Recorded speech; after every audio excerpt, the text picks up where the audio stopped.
What has a child done wrong that they have to repeat kindergarten or first grade? I mean, I would say our society, our families have failed the children. They haven't failed. We still have huge numbers of third graders who fail the third grade reading exam. By third grade, they're already behind. They decide how many prison cells they need based on third and fifth grade math scores. By the age of 5, somewhere between 85–90% of the brain is fully developed, and there is no going back. The challenges are different now. Kindergarten doesn't look like it looked 10 or 12 years ago. This is not the Ozzie and Harriet world of the 1950s. I want for every one of these kids the same thing you want for your children. It took me 6 months to be able to find good quality care that I was comfortable with. I think we have a real issue in terms of both affordability and availability. Our children are our biggest asset. They could also be our biggest liability if we're not careful.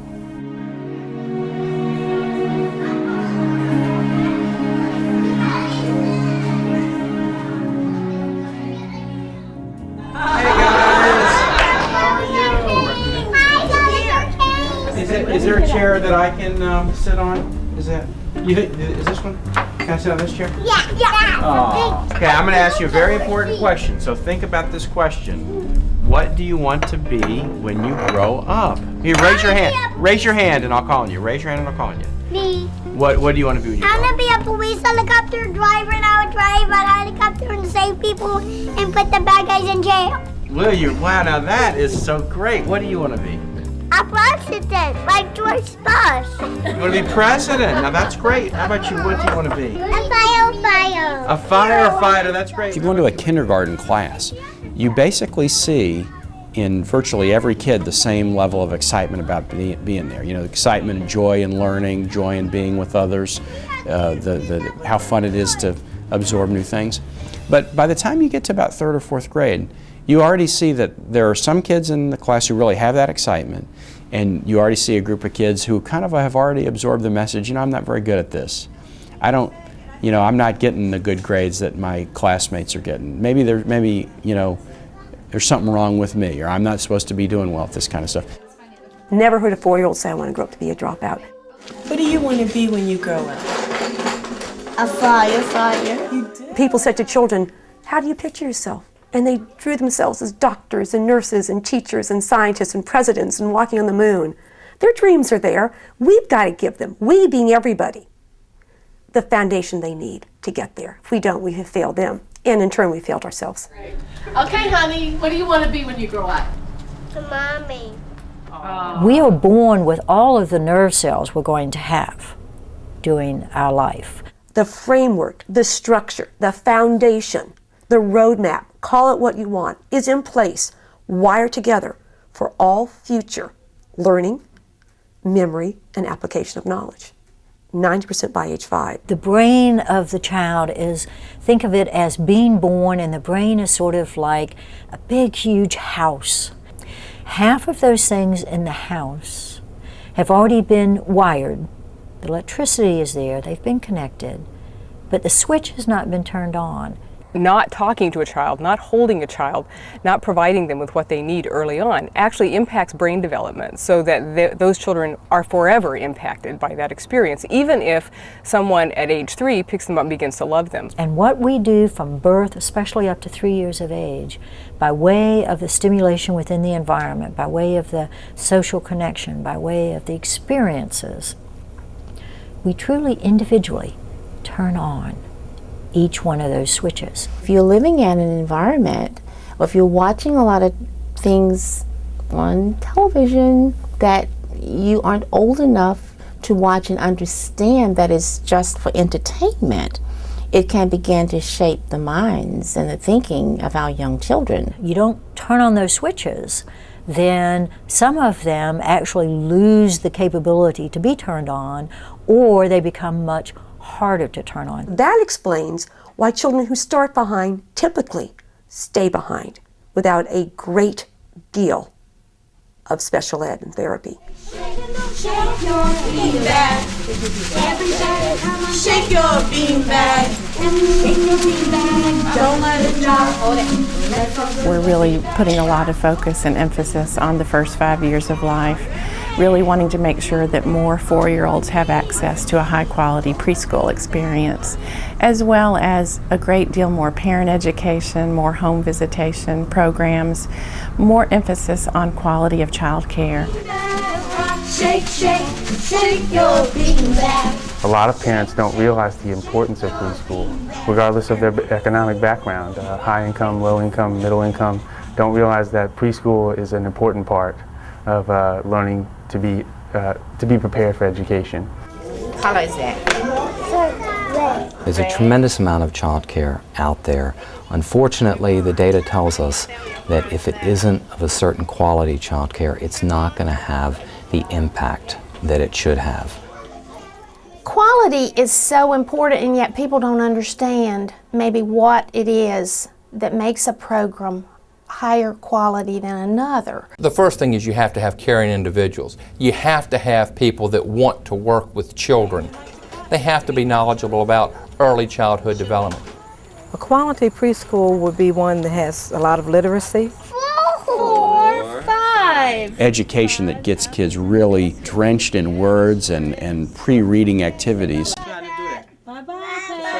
Age appropriate, that they're hands-on, that the children are having fun, that they do learn through play. They don't know why they're learning, but they love learning. They love new things, and they even like little challenges at that age. That's an eggplant, and I'll have it after my dinner. It's so important that the environment is a good environment, is a positive environment, is an academic, it's an educational environment, it's a wholesome environment, so that our kids will grow up to be just very kind citizens and practice good citizenship.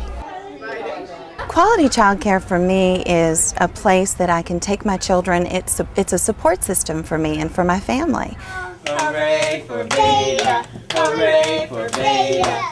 Well, first of all, parents need to look at programs and ask questions.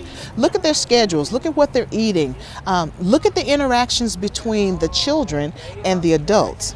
If the adults are down and on the children's level, then you know that they understand that this is where this child is doing their learning. If it's infants and toddlers and the caregivers are on the floor and babies are having tummy time, then you know they understand where they need to be. Washing hands, we're singing ABCs, changing diapers, we're communicating, giving them those eye-to-eye when you communicate. Child is sad, and then a parent is sad. Child is happy in the morning, a parent is going to have a great day. I like to comfort the child first, and that makes their great day. Early child care providers bring a lot of heart to their work, and our goal has been to increase their capacity to provide really quality care. Finding quality early care and education is very difficult. It took me 6 months to be able to find good quality care that I was comfortable with, that I felt that I could go to work every day and know that he was going to be well taken care of.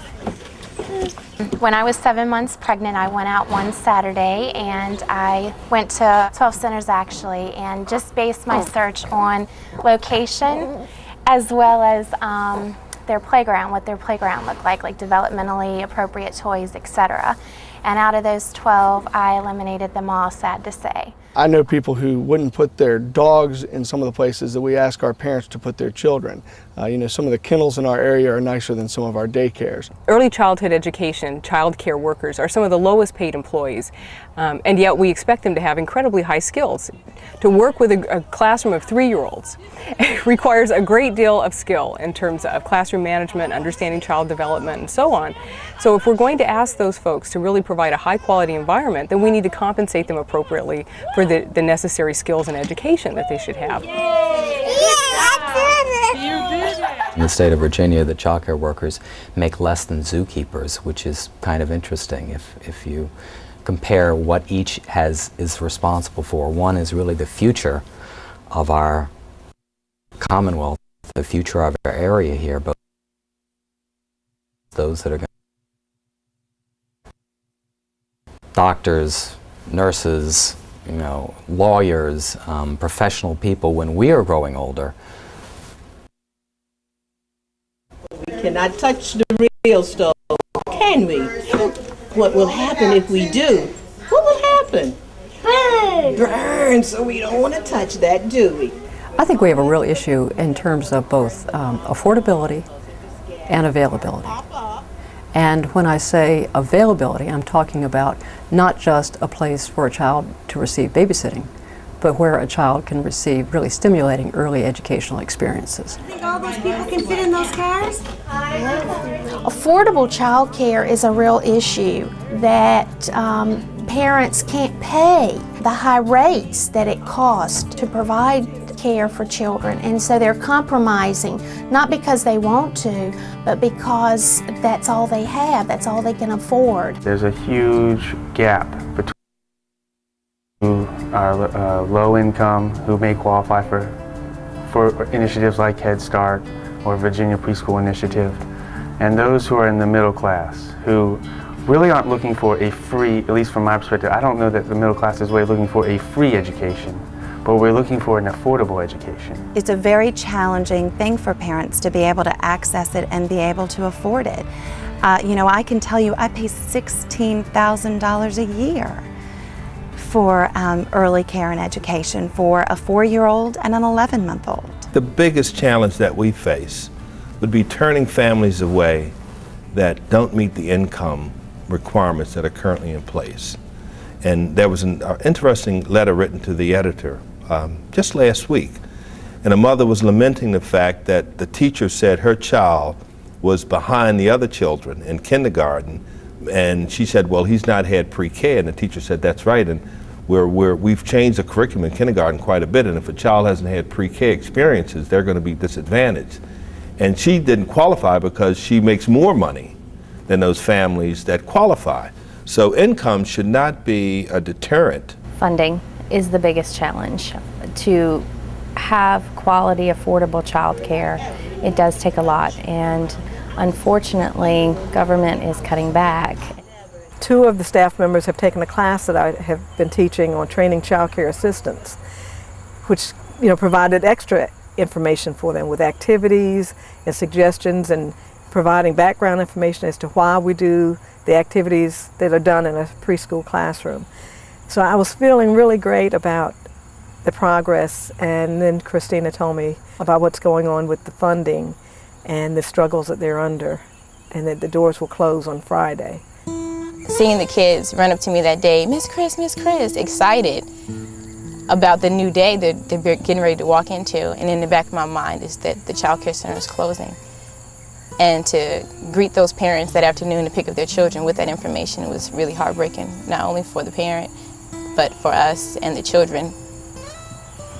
Ultimately, funding would solve the issue of space because we could add additions, we could rent space, we could certainly go out and hire teachers.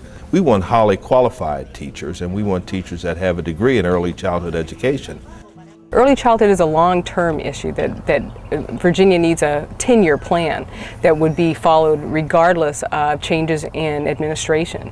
And so I think that there are some really forward-thinking and visionary legislators in Virginia, and my hope is that they'll be able to kind of bring that along in the legislature.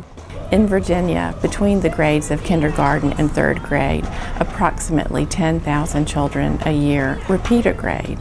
And because the public school system, it costs about $7,000 or $8,000 per year per child for education, it really begins to look at like $70 or $80 million a year spent on grades repeated.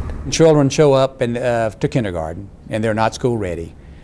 Immediately that puts a burden on kindergarten teachers because many of the children are school ready, and then they have some who aren't, and they're in the same classroom.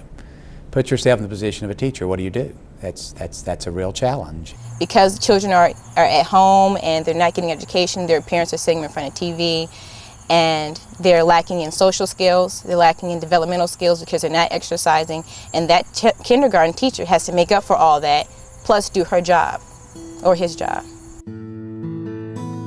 So much happens, almost frighteningly so, in those early years. Now, some of us, maybe we just lucked out. But what about those who weren't fortunate enough to have that lock? What about them?